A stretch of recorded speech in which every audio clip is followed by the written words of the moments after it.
வணக்கம். மற்றொரு காணொலியில் இணைந்து கொள்வதில் மகிழ்ச்சி. இன்றைய தினமும் இலங்கையில் இடம்பெற்றுள்ள சில முக்கியமான செய்திகள் தொடர்பாகத்தான் இன்றைய இந்த காணொலியில் பார்க்க போகின்றோம். அதன் அடிப்படையில் பார்க்கிற போது இஸ்ரேலின் வேலை வாய்ப்புகளுக்காக இலங்கையர்கள் செல்ல இருக்கின்றார்கள் என்ற ரீதியில் ஒரு தகவல் ஒன்று வெளியாகி இருக்கின்றன. அதே நேரத்தில் இந்த கடவுச்சீட்டு பெற்றுக்கொள்பவர்களுக்கு முக்கியமான ஒரு அறிவிப்பு ஒன்று வெளியாகி இருக்கிறது. அது தொடர்பிலும் பார்க்க போகின்றோம். மேலும் குறிப்பிட்டு சொல்ல வேண்டும் என்று சொன்னால் நியமனம் தொடர்பாக, அதாவது ஆசிரியர் நியமனம் தொடர்பாக முக்கியமான ஒரு விடயம் வந்திருக்கிறது. மேலும் 28ஆம் தேதி இலங்கைக்கு மிக முக்கியமான ஒரு நாளாக சொல்லப்படுகிறது. அது ஏன் என்ற கேள்வியும் உங்களுக்கு எழலாம். அவை தொடர்பான பல்வேறுபட்ட விடயங்கள் தொடர்பாகத்தான் இன்றைய இந்த காணொலியில் பார்க்க போகின்றோம்.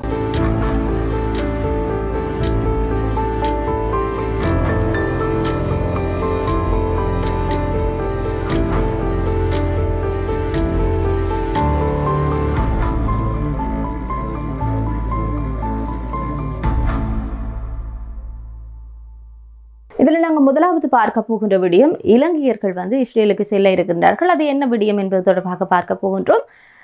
குறிப்பிட்டு சொல்ல வேணும்னு சொன்னால் இலங்கையிலிருந்து பல்வேறு நாடுகளுக்கு வேலைக்காக இலங்கையர்கள் செல்வதை அவதானிக்கக்கூடியதாக இருக்கிறது. அந்த வகையில் இலங்கையினுடைய வெளிநாட்டு பணியகம் ஒரு விடயத்தை சொல்லியிருக்கிறது. இலங்கையிலிருந்து 2000 தாதியர்கள் இஸ்ரேலில் இருக்கிற தாதியர் துறையில் பணியமர்த்துவதற்கான நடவடிக்கைகளை முன்னெடுத்துள்ளதாக சொல்லியிருக்கின்றார்கள். இந்த ஆண்டிற்குள் 2000 தாதியர்கள் அனுப்பப்பட இருக்கின்றார்கள் என்ற ரீதியில் அதை தாங்கள் பார்ப்பது என்ற ரீதியில் அவர்கள் கருத்தை வெளிப்படுத்தி இருக்கின்றார்கள். குறிப்பிட்டு சொல்ல வேண்டும்னு சொன்னால் ஜனவரி மாதம் 18ஆம் தேதி தொடக்கம் 148 தாதியர்கள் இலங்கையிலிருந்து இஸ்ரேலுக்கு சென்றிருக்கின்றார்கள். இது ஒரு முக்கியமான விடயமாக பார்க்கப்பட்டது. இன்னும் ஒரு முக்கிய விடயம் என்னன்னு சொன்னால் இந்த வீட்டு செவிலியர்களுக்காகவும் இஸ்ரேலில் பணியமர்த்தப்படுகின்றார்கள். குறிப்பிட்டு சொல்ல வேண்டும்னு சொன்னால் அது கட்டம் கட்டமாக இலங்கையை பொறுத்தளவில் முன்னெடுக்கப்பட்டு வருகிறது. நேற்றைய தினம் பார்க்கிற போது ஒரு நிகழ்வு இடம்பெற்றிருக்கிறது. 155வது அணி என்ற ரீதியில் 17 தாதியர்கள் செல்ல இருக்கின்றார்கள்.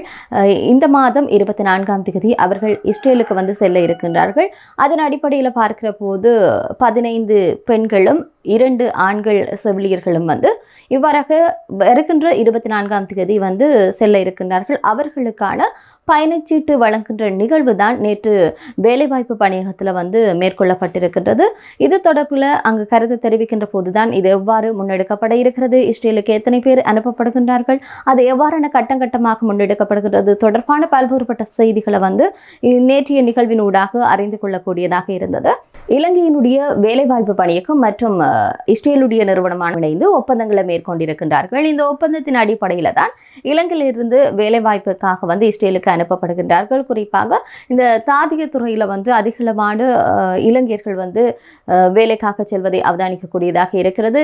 அதிலும் குறிப்பாக பார்க்கிற போது 2038 இலங்கையர்கள் இவ்வாறாக இந்த புரிந்துணர்வு ஒப்பந்தத்தின் அடிப்படையில் இலங்கையிலிருந்து இஸ்ரேலுக்கு சென்றிருக்கின்றார்கள். இது மட்டுமல்லாமல் இன்னும் ஒரு விடயத்தையும் சொல்லியிருக்கிறார்கள். இன்றைக்கு பார்த்தோம்னு சொன்னால் இந்த வெளிநாடுகளுக்கு வேலைக்கு போவதற்காக பல்வேறுபட்ட மோசடிகள் இடம்பெறுவதை அவதானிக்கக்கூடியதாக இருக்கிறது. எனவே இந்த தாதியர் துறையில் வேலை வாய்ப்பை பெறுவதற்கான உரிமை இலங்கை மக்களுக்கு இருக்கிறது. எனவே இதை வேறொரு நபர்கள் மூலமாகவோ அல்லது முகவர் மூலமாகவோ பணத்தை கட்டி அதில் இருந்து ஏமாற வேண்டாம் என்ற ரீதியில் தான் சொல்லியிருக்கிறார்கள். ஆகவே நேரடியாக ஒரு வேலைவாய்ப்பு சம்பந்தமான விடயம் வருகின்ற போது அது வேலைவாய்ப்பு பணியகத்துடன் அணுகி குறித்து தங்களுக்கான அந்த விடயங்கள், அதாவது நாட்டிற்கு செல்லக்கூடிய சகல விதமான விடயங்களையும் அவர்கள் தெரிவிப்பார்கள். எனவே அதனூடாக நீங்கள் வெளிநாடுகளில் வேலையை பெற்றுக்கொள்ளக்கூடியதாக இருக்கும். இந்த நிலையில தான் இந்த தாதியர் துறையிலையும் உங்களுக்கான உரிமை இருக்குது. என்னோட ஒப்பந்தம் இடம்பெற்றிருக்கிறது. எனவே அதற்கு இணங்க நீங்களும் தாதியர் துறையில் அதாவது இஸ்ரேலில் இருக்கிற தாதியர் துறையில் வேலைவாய்ப்பை பெற்றுக்கொள்ளக்கூடியதாக இருக்கும் உங்களுக்கு விரும்பினால். இது ஒரு முக்கியமான விடயமாக பார்க்கப்பட்டது. இதே நேரத்தில் இன்னும் ஒரு விடயம் சொல்லப்படுகின்ற போது, அதாவது இந்த கடவுச்சீட்டு தொடர்பான ஒரு விடயம் முன்வைக்கப்பட்டிருக்கிறது. இந்த கடவுச்சீட்டு தொடர்பாக பார்க்கிற போது கடந்த காலங்களிலேயும் பல்வேறுபட்ட செய்திகள் வெளிவந்திருந்தன. அதனை எங்களுடைய காணொலிகளூடாக உங்களுக்கு தந்திருக்கின்றோம். அதன் தொடர்ச்சியாக இன்றைய காணொலிகளை பார்க்கிற போதும் இந்த 24 மணி நேரத்திற்கும் கடவுச்சீட்டு சேவையானது இயங்க இருப்பதான செய்திகள் கடந்த காலங்களில் அடிபட்டது. அதையும் நாங்கள் உங்களுக்கு கொடுத்திருந்தோம்.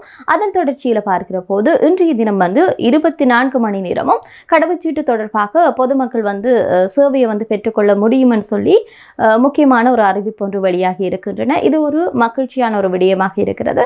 இதே நேரத்தில் பார்க்கிற போது இதனை வந்து குடிவரவு மற்றும் குடியகல்வு திணைக்களத்தினுடைய அமைச்சராக இருக்கக்கூடிய ஒருவர் தான் இந்த விடயத்தை வந்து சொல்லியிருக்கின்றார். எனவே அதற்கு ஏற்ற வகையில் வந்து குடிவரவு மற்றும் குடியகல்வு திணைக்களத்தினூடாக உங்களுடைய கடவுச்சீட்டுகளை 24 மணித்தியாலத்திற்கான சேவையினூடாக பெற்றுக்கொள்ளக்கூடியதாக இருக்கும் என்று சொல்லி பொது பாதுகாப்பு அமைச்சராக இருக்கின்ற ஆனந்த் விஜயபால வந்து கருத்தை வந்து வெளிப்படுத்தி இருக்கின்றார். இது ஒரு முக்கியமான விடயமாக பார்க்கப்படுகிறது. அதற்கமைய பார்க்கின்ற போது இந்த பத்ரமுள்ள பேருந்து சிறப்பு சேவையும் வந்து உருவாக்கி இருக்கின்றார்கள். அதாவது தேவையான பணியாளர்கள் வந்து சுழற்சியின் அடிப்படையில் வந்து சேவைகளை வழங்குவதற்கு வந்து இலகுவாக இருக்கும் என்ற நோக்கோடு வந்து பத்ரமுல்லையில் வந்து விசேட பேருந்து சேவையும் வந்து உருவாக்கி இருக்கின்றார்கள்னு சொல்லி அமைச்சர் சொல்லியிருக்கின்றார். இதே நேரத்தில் பார்க்கிற போது இதற்காக பயிற்றுவிக்கப்பட்ட ஊழியர்களையும் ஓய்வு பெற்ற ஊழியர்களையும் வந்து இந்த பணிக்காக வந்து அழைத்திருக்கின்றார்கள். அது கடந்த காலங்களிலேயே பார்த்திருக்கின்றோம். அதாவது ஓய்வு பெற்ற ஊழியர்களையும் வந்து மீண்டும் வந்து பணியமர்த்தக்கூடிய ஒரு சூழ்நிலை உருவாக போகின்றதுன்னு சொல்லி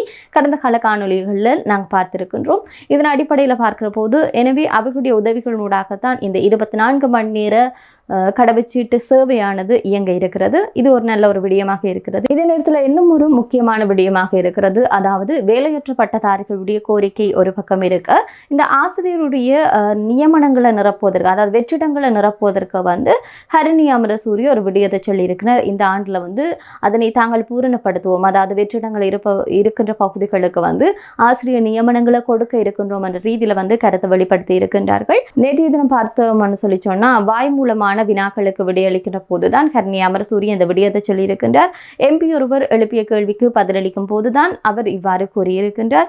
சாமரசம்பத் தசாநாயக்க தான் ஒரு கேள்வியை வந்து ஹரிணி அமரசூரியவை பார்த்து கேட்டிருக்கின்றார். அதாவது மாகாண சபை பாடசாலைகளில் இருந்து தேசிய பாடசாலைகளுக்கு ஆசிரியர்கள் வந்து இணைத்து கொள்ளப்பட்டு வந்தார்கள். எனினும் இதற்காக கால எல்லை வந்து மீண்டும் நீடிக்காமல் இருப்பதற்கு தீர்மானம் எடுக்கப்பட்டுள்ளது.